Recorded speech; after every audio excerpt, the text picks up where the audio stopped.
Je m'appelle Julie Lavacek-Larondeau. Je suis professeure de physique à l'Université de Montréal et titulaire de la chaire de recherche du Canada en astrophysique observationnelle des trous noirs. Puis aujourd'hui, je vais vous parler d'une super découverte.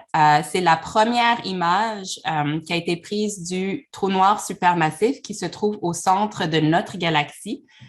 Et donc, la première question qu'on peut se poser, c'est pourquoi c'est une grande découverte, pourquoi on s'intéresse à ces objets et pourquoi prendre une image, c'est si important. Les trous noirs sont vraiment les objets les plus extrêmes, les plus mystérieux de l'univers. C'est vraiment des objets qui sont très, très, très massifs, mais aussi super compacts. Ça fait que quand un objet est très, très compact, sa gravité va augmenter beaucoup. Elle va, au fait, augmenter, elle va être si forte que rien va pouvoir s'échapper de sa gravité, même la lumière ne pourra pas s'échapper. Et donc, un trou noir sera vraiment noir, étant donné que la lumière ne pourra pas s'échapper. Ça fait que ces objets sont vraiment étranges parce qu'ils sont dans un sens invisible. Alors, comment est-ce qu'on réussit à prendre une image d'un objet invisible? Comment est-ce qu'on fait pour voir l'invisible? Et ça, c'est ce que la collaboration du Event Horizon Telescope a réussi à faire. Ce qu'ils ont fait, c'est qu'ils ont pris cette image du trou noir et dans l'image, ce qu'on voit, c'est justement au centre, on voit la région plus sombre. Ça, c'est l'horizon du trou noir. Donc, ça, c'est la région dans laquelle rien ne peut s'échapper, même la lumière. Mais on voit aussi autour l'anneau qui est très, très brillant. Donc, cet anneau émet beaucoup de lumière. Et c'est quoi cet anneau? C'est pourquoi ça émet de la lumière? Mais au fait, ce qui arrive, c'est que le trou noir, étant donné sa gravité si forte, il a réussi à capturer du gaz. Ce gaz qui a été capturé va se mettre en orbite autour du trou noir, va aller super rapidement, presque à la vitesse de la lumière. Et en faisant ça, le gaz se réchauffe beaucoup et va briller beaucoup. Donc, ça fait qu'on voit beaucoup de lumière qui provient de ce gaz chaud qui est en orbite autour du trou noir juste avant qu'il tombe et qu'il se fasse engloutir par le trou noir. Et donc, ça, c'est justement la lumière qu'on voit. Pourquoi est-ce que c'est intéressant? Pourquoi scientifiquement c'est si impressionnant? Bien, premièrement, on a réussi à voir l'invisible. On a vraiment pris une image d'un objet invisible. Donc, ça, c'est vraiment fascinant. Mais aussi, l'aspect scientifique, surtout pour ma recherche qui consiste à étudier ces trous noirs supermassifs, c'est de comprendre justement comment ces objets fonctionnent, comment est-ce qu'ils font pour attirer de la matière, comment cette matière se met en orbite, c'est quoi les propriétés des trous noirs. Et donc, cette image, ce qu'elle révèle, c'est beaucoup d'informations. Elle va permettre, entre autres, de faire des mesures sur la relativité générale, parce que la taille du trou noir dépend directement de sa masse. Et justement, ce qu'ils ont réussi à faire, c'est que sa masse, on avait quand même des bonnes contraintes de sa masse.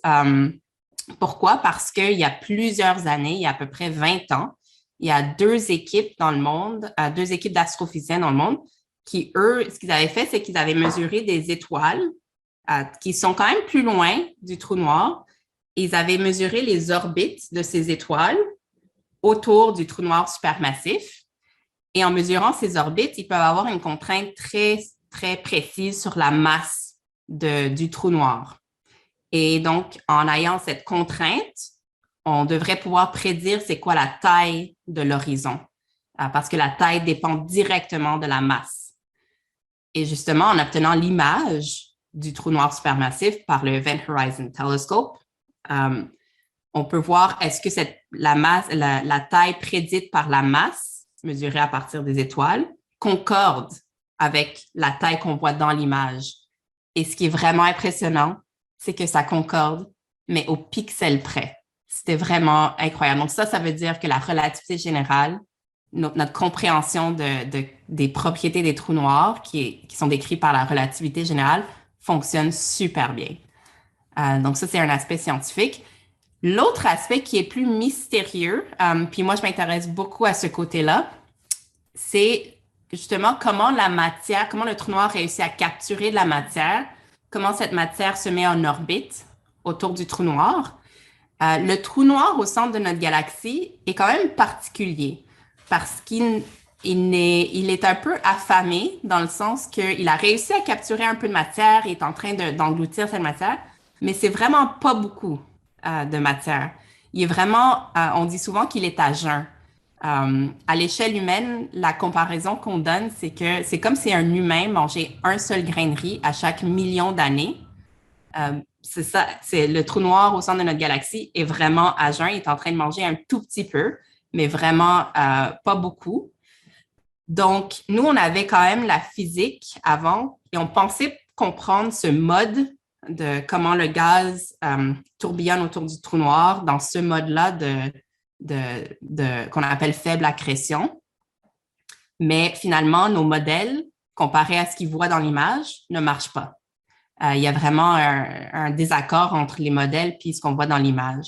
Et donc, ça veut dire qu'il y a la nouvelle physique qu'il va falloir qu'on incorpore pour mieux comprendre cet aspect-là. Pour mes recherches aussi, ça va affecter justement comment le trou noir réussit à engloutir de la matière. Et donc, ça, c'est vraiment un aspect que j'ai hâte d'en apprendre plus. C'est une question qu'on se demande souvent, c'est pourquoi cet objet, et en particulier, il y a 3 ans, la collaboration du Event Horizon Telescope avait réussi à prendre une image d'un autre trou noir. Ce trou noir-là se trouve au centre de la galaxie M87, qui est une grosse galaxie très, très, très massive, beaucoup plus grande que la Voie lactée. Elle va contenir un trou noir supermassif, qui est au fait beaucoup plus grand que celui qui se trouve dans notre galaxie. Ce trou noir-là est à peu près 1500 fois plus grand que le trou noir qui se trouve dans notre galaxie. Ça fait qu'il est vraiment plus grand. Et donc, souvent, une des questions que j'ai eues, c'est mais pourquoi est-ce qu'ils ont pris cette image en premier, il y a 3 ans, et pourquoi pas le trou noir supermassif au centre de notre galaxie, qui est plus proche, qui est juste à côté? C'est au fait une question de technique, de problème technique, parce qu'il s'avère que le gros trou noir qui est au centre de la grosse galaxie de M87, étant donné qu'il est vraiment plus grand, lorsque lui réussit à capturer du gaz, le gaz se met en orbite, mais les orbites vont être plus grandes parce que le trou noir est beaucoup plus grand. Et si on fait les calculs, on s'aperçoit que le temps que ça prend pour faire une orbite, c'est quelques jours versus le trou noir au centre de notre galaxie qui est beaucoup plus petit, quoiqu'il est quand même 4 millions de fois la masse du Soleil, okay? Mais quand même, il est plus petit et les orbites sont plus petites. Ça prend quelques minutes pour faire un tour au complet. Et ça fait que quand tu l'observes avec un télescope pendant plusieurs heures, pendant plusieurs jours, tu es en train de capter toute la lumière que tu peux. Le problème, c'est que tout ça, ça varie. Et donc, quand tu veux analyser et extraire et produire l'image, il faut que tu tiennes compte de cette variabilité, ce bouillonnement d'activité autour du trou noir qui varie à la minute près. Et donc, ça, c'est un défi technologique qui était vraiment énorme et c'est pour ça que ça a pris beaucoup plus longtemps à obtenir l'image du trou noir au centre de notre galaxie. Ce qui s'en vient dans le futur, donc ça, c'est mon dernier point, ce qui s'en vient dans le futur, c'est qu'ils veulent justement, étant donné que tout ça, ça bouge rapidement à la minute près, la prochaine étape, ça va être de produire pas juste une image, mais une vidéo de comment ce gaz tourne autour du trou noir. Et donc, pour ça, ils sont en train d'améliorer le télescope, ils sont en train d'ajouter des antennes, d'améliorer les instruments.